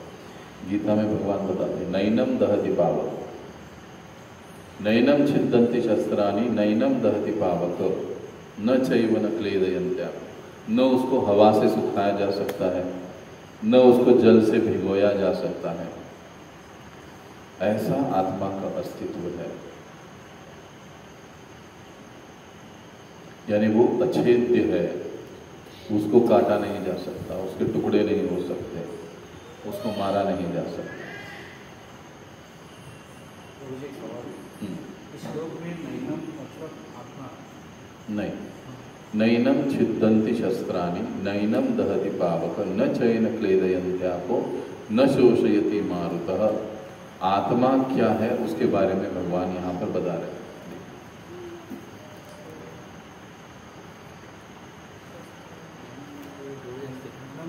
न आत्मा को शस्त्र से मारा जा सकता है, न आत्मा को राइट, क्योंकि अब कैसे है ना कि इसके पहले का जो श्लोक है, पहले मतलब 12वें श्लोक से भगवान आत्मा के बारे में बताना आरंभ किए थे। तो अब वो हर जगह ये नहीं कहेंगे कि आत्मा को मारा नहीं जा सकता, आत्मा को तोड़ा नहीं जा सकता।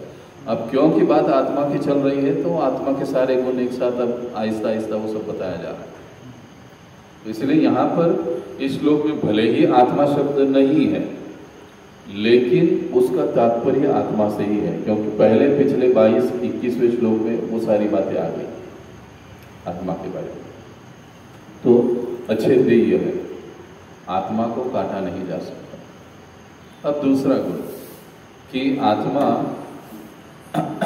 का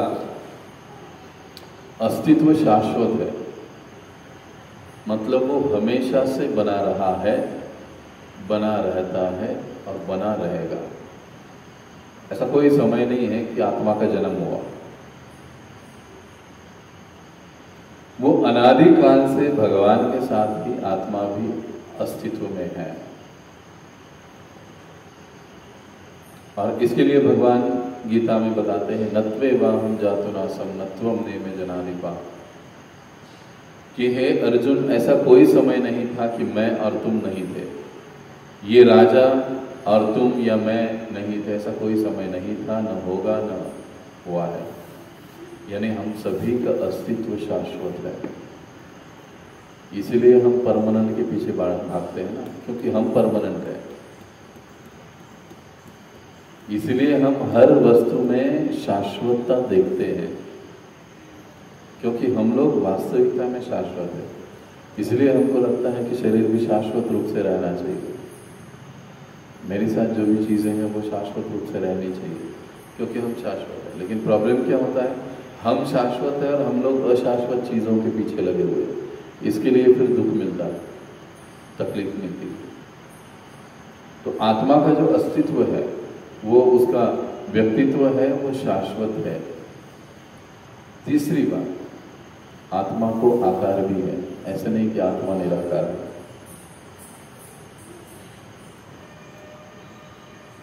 पुत्र को आकार है, इसका कारण क्या है? पिता को आकार है। भगवान को आकार है, परमात्मा को आकार है, तो आत्मा को भी आकार होना ही चाहिए, वो निराकार नहीं होगा। देखा जाए तो वैदिक हमारे सनातन धर्म में दो पंथ चलते हैं, एक साकारवादी, एक निराकारवादी, जो भगवान को निराकार कहते हैं, और एक है जो भगवान को साकार कहते हैं। लेकिन शास्त्रों की माने समझे तो भगवान मूलतः साकार है, क्योंकि निराकार से कुछ आ नहीं सकता। इस भौतिक जगत में हम देखते हैं जीरो से कुछ आता है, कुछ आने के लिए कुछ होना जरूरी है। कुछ होगा ही नहीं तो कुछ आएगा कैसे? जब हम निराकार कहते हैं तो निराकार से क्या आ सकता है? अब कई कंफ्यूजन है। देखो, कई सारी बड़ी बड़ी कोई ऑर्गेनाइजेशन है जो कहते हैं कि भगवान निराकार है, लेकिन भगवान को भोग लगाते हैं, लेकिन भगवान का कीर्तन करते हैं। भैया वो निराकार है तो कहेगा कैसे? That means confusion. लेकिन गीता में भगवान इस बात को समझाया, बताए हैं। वो कैसे बताया है?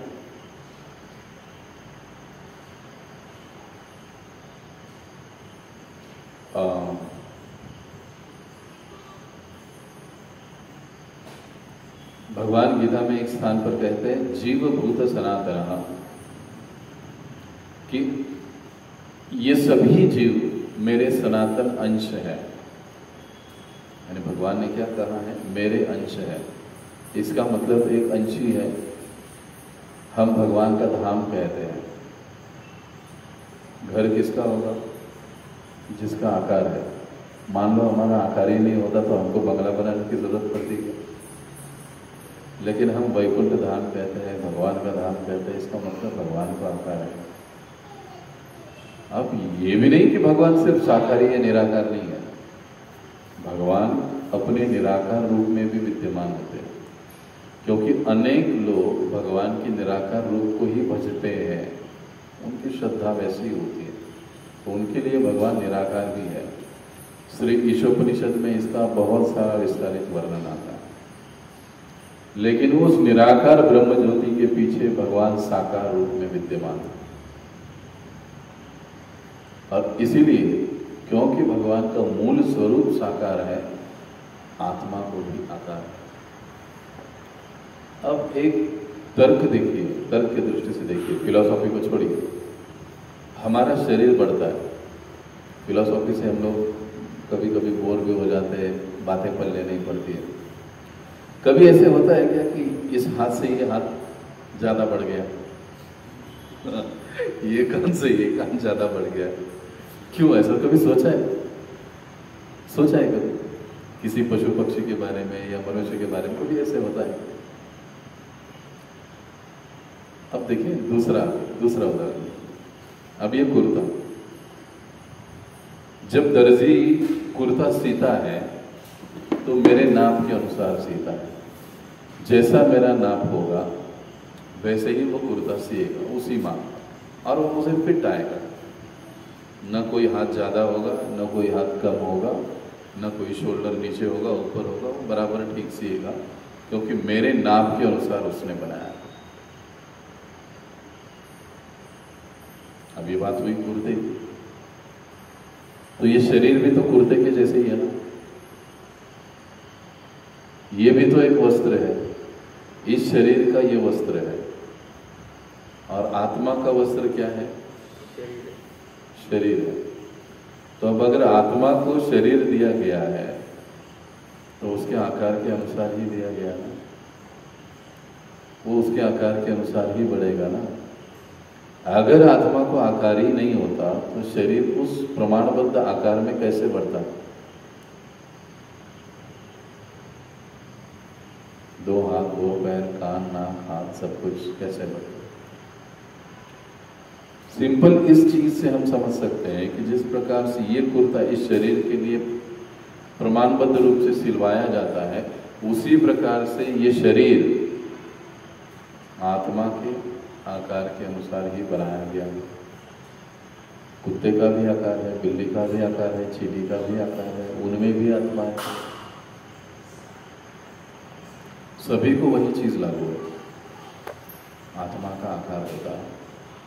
अब आत्मा शाश्वत है। चौथी चीज, उसका कभी नाश नहीं होता। ऐसा नहीं कि आत्मा कभी खत्म हो गई, आत्मा किसी में मिल गई तो वो खत्म हो गई। अभी आत्मा का अस्तित्व शाश्वत है, जीवभूत सनातन, वो हमेशा के लिए अस्तित्व में रहेगा। पांचवा गुण, आत्मा का जो स्वरूप है वो सत चित आनंद है। सत यानी शाश्वत, चित मतलब पूर्ण ज्ञान में, तीसरा आनंद मतलब पूरा आनंद में। आत्मा का स्वभाव है आनंदमय, ज्ञानमय। इसलिए हम लोग ज्ञान की खोज करते रहते हैं। देखिए आप ऑब्जर्व कीजिए अपने आप को, दिन भर में हम कितना नॉलेज लेने की कोशिश करते हैं। जरूरी नहीं कि वो स्पिरिचुअल ही होगा, वो भौतिक ज्ञान भी हो सकता है, लेकिन हम उसके लिए प्रयास करते हैं, क्योंकि ये ज्ञानमय होना आत्मा का स्वभाव है। इसलिए हम ज्ञान की खोज करते हैं। अब ये बात अलग है कि हम लोग आध्यात्मिक खोज में नहीं जाते, हम लोग भौतिक खोज की ओर जाते हैं, ज्ञान खोजने के लिए जाते हैं। लेकिन मूलतः आत्मा का स्वभाव ज्ञानमय है। आनंदमय है। आत्मा वास्तविक आनंदमय है। इसलिए हम लोग हर समय हर चीज में आनंद खोजते हैं, सुख खोजते हैं। समझ गए? क्यों? क्योंकि वो आत्मा का स्वभाव है। इसके कारण हर चीज में हम क्या देखते हैं? देखिए, हमारे हर एक्टिविटी के पीछे उद्देश्य क्या होता है? जो भी हम लोग अपने जीवन में काम करते हैं उसके पीछे का उद्देश्य आनंद, सुख, दो ही चीज। पैसे भी हम लोग कमाते 12, 14, 16 घंटा ओवर टाइम करते हैं, उद्देश्य क्या है? अल्टीमेटली उद्देश्य है सुख और आनंद, दो ही चीजें। तो इसको हम ढूंढने की कोशिश ही इसलिए करते हैं क्योंकि हमारा मूलतः वो स्वभाव है। लेकिन क्योंकि हम लोग ये जो स्वभाव है हमारा, ये असत और अशाश्वत वस्तुओं में हम ढूंढने का प्रयास करते हैं और बार बार निराश होते हैं और सुख नहीं मिलता है, आनंद नहीं मिलता है। कुछ समय के बाद फिर से दुख मिलता है, फिर से निराशा हाथ में आती है। तो आत्मा का स्वभाव है आनंदमय रहना। अब वास्तविक आनंदमय कौन है इस दुनिया में? है ऐसा कोई? ये जो हर हमेशा आनंदी रहता है, सुखी रहता है? वेद शास्त्र क्या बताते हैं?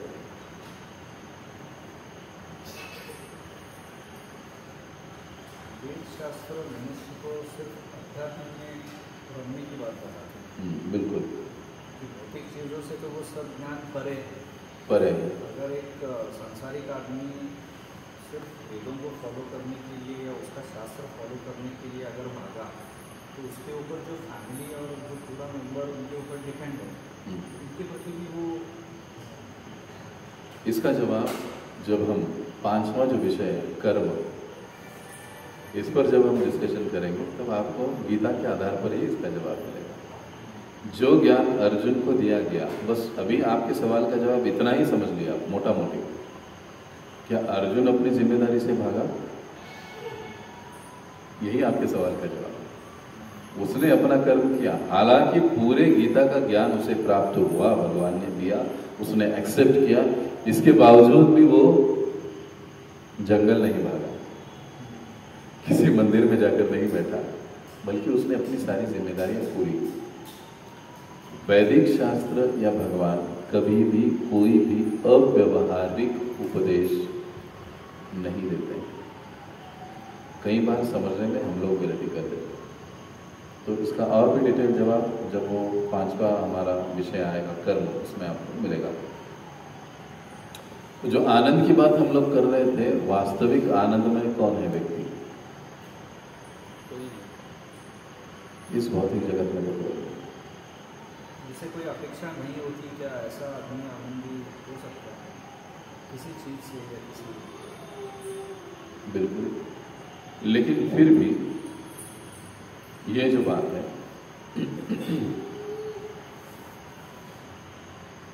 ये बगैर आध्यात्मिकता के काफी समय तक टिक नहीं पाता। निष्काम कर्म जिसे कहा जाता है, आजकल दुनिया में ये शब्द काफी प्रचलित है समाज में कि निष्काम कर्म करना चाहिए, लेकिन ये विदाउट स्पिरिचुअल नॉलेज ये ज्यादा समय नहीं चलता। कुछ समय के लिए आदमी उसका प्रैक्टिस करेगा, लेकिन बाद में वो भी सकाम बन जाएगा। ये आप देखिए, और ये होता भी है, क्योंकि उसको जो बेस है ना, वो स्पिरिचुअल नॉलेज का दिया ही नहीं गया है कि एक्चुअल में निष्काम कर्म किसे कहते हैं। नॉर्मली हम लोग निष्काम कर्म की जब बात करते हैं तो हम क्या सोचते हैं कि कोई अपेक्षा न करना है निष्काम कर्म, लेकिन गीता ऐसा नहीं कहती है। गीता का कहना कुछ अलग ही है कि निष्काम कर्म के बारे में। वो हम जब कर्म का टॉपिक आएगा तो ये सारे हम लोग कर्म के प्रकार अलग अलग, वो सारी चीज़ों में हम उसको समझेंगे। लेकिन जो आनंद की बात है, इस भौतिक जगत में कोई ऐसा नहीं है कि जो 100% आनंदी है। तो हम यहाँ पर कितना भी प्रयास करें वस्तुओं में, व्यक्तियों में पूरा आनंद ढूंढने का, हम लोगों को कभी आनंद और सुख मिलेगा नहीं। जब तक आत्मा परमात्मा के संगति में नहीं जाएगा तब तक वो आनंद हो नहीं सकता, क्योंकि परमात्मा का स्वभाव यानी भगवान का स्वभाव ही आनंदमय है। देखो, भगवान को कभी आपने ऐसे बैठे हुए देखा है? चिंता में बैठे कि अब कैसे होगा, क्या होगा, कल का क्या होगा। पूरा भागवत पढ़ लीजिए आप, ये ओपन चैलेंज है। कहीं पर भी आपको ये नहीं दिखाई देगा ना भगवान का कभी आपको चित्र ऐसे दिखाई देगा, नो। क्योंकि आनंदमय रहना ही उनका स्वभाव है, और ऐसे आनंद कंद भगवान के अंश होने के कारण हमारा भी स्वभाव आनंदमय ही है। लेकिन क्योंकि हम इस भौतिक अशाश्वत और दुखमय प्रकृति के संगति में आए हैं, हम अपने उस स्वभाव को भूल गए। समझ रहे हो बात?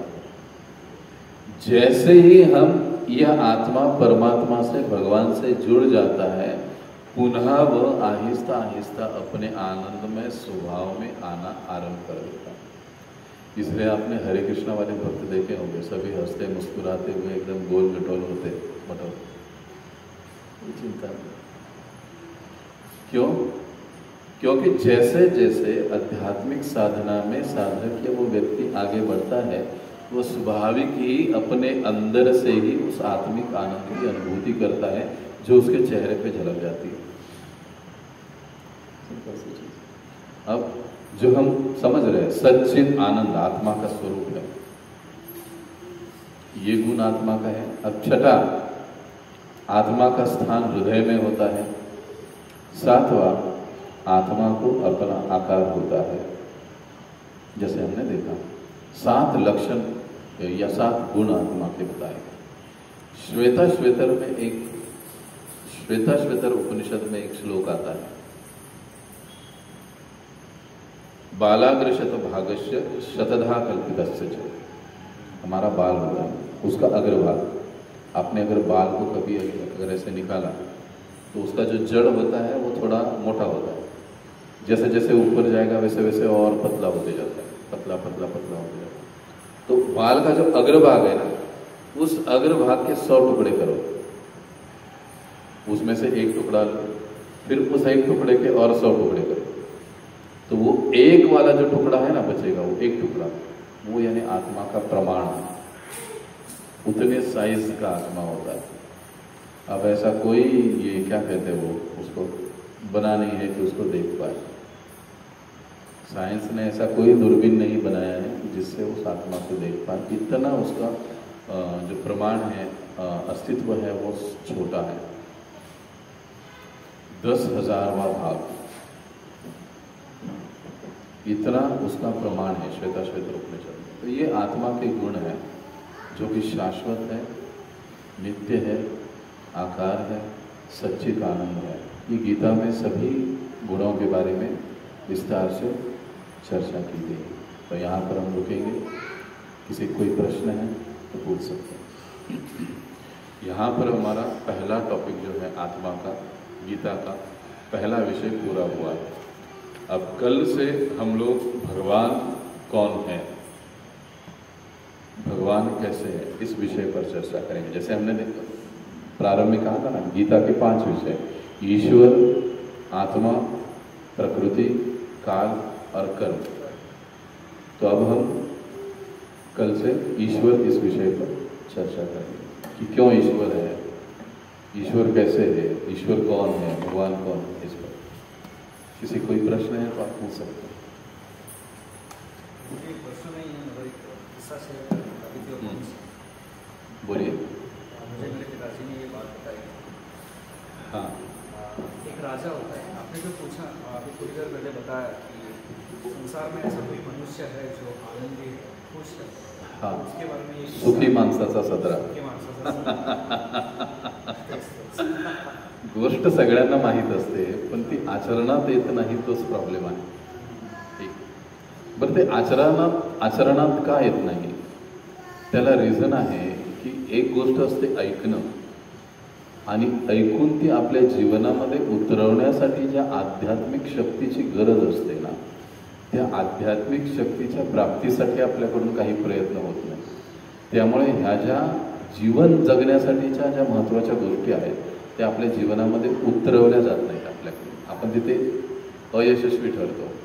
कारण ह्या गोष्टी ज्या आहेत ह्या आध्यात्मिक स्तरावरच्या आहेत आणि त्या गोष्टी आपल्या जीवनामध्ये उतरवण्यासाठी आपल्याला आध्यात्मिक शक्तीची गरज आहे. आणि ज्यावेळेस आध्यात्मिक शक्तीची गरज आपण असं म्हणतो त्यावेळेस ती शक्ती अर्जित करण्यासाठी काही साधना, काही विधी करण्याची आवश्यकता आहे. बघा, समाजामध्ये ह्या सगळ्या गोष्टीचा अभाव दिसतो. मागच्या गोष्टीचा नॉलेज सगळ्यांना आहे, नॉलेजचा काही प्रॉब्लेम नाही. आता आजकाल तर हे इन्फॉर्मेशन टेक्नॉलॉजीचं युग आहे. एक गुगल गुरु म्हणजे ते काय, एक बटन दाबा, सगळं जे पाहिजे ते येते तुम्हाला. नॉलेज आहे, पण ते नॉलेज जीवनामध्ये उतरत नाही. त्याला रिझन आहे, त्याला स्पिरिच्युअलिटीचा आधारच नाही, तर ते जीवनामध्ये उतरणार कसं? आणि जरी उतरवण्याचा प्रयत्न केला तर काही काळापुरता आपण उतरवू शकतो, पण काळानंतर या भौतिक जगाच्या प्रवाहामध्ये मग ते सिद्धांत फॉलो करणं कठीण होऊन जातं. मग माणूस त्यांच्यासारखाच होऊन जातो. बघतो जगामध्ये कितीतरी उदाहरणं. आपण आधी कसे होतो, नंतर जीवन जगताना तडजोड करता करता करता किती खाली गेलो, किती वर आलो, आपण आपलं ऑब्झर्वेशन करून समजू शकतो.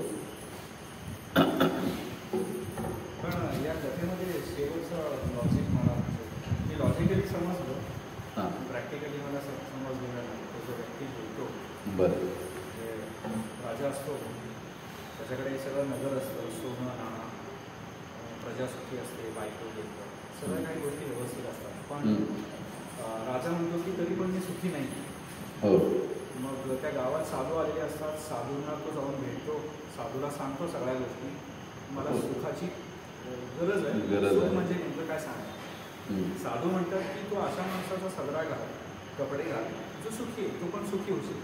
तो सगळ्या सैनिकांना, सगळ्या मंत्र्यांना, लोकांना पळवतो, तो सुखी माणूस आहे, त्याला पकडून आणा, त्याचे कपडे आणा. जेव्हा सैनिक नदीकाठी त्या माणसाला पकडतात की हे तू सुखी आहेस का रे, मला तुझे कपडे पाहिजे, तो म्हणतो मी खूप सुखी आहे, पण मी तर नागडा आहे, कपडेच लागले, माझ्याकडे सदराच नाही. असे मला लॉजिक नसतं. हां, त्याच्यामध्ये लॉजिक काय आहे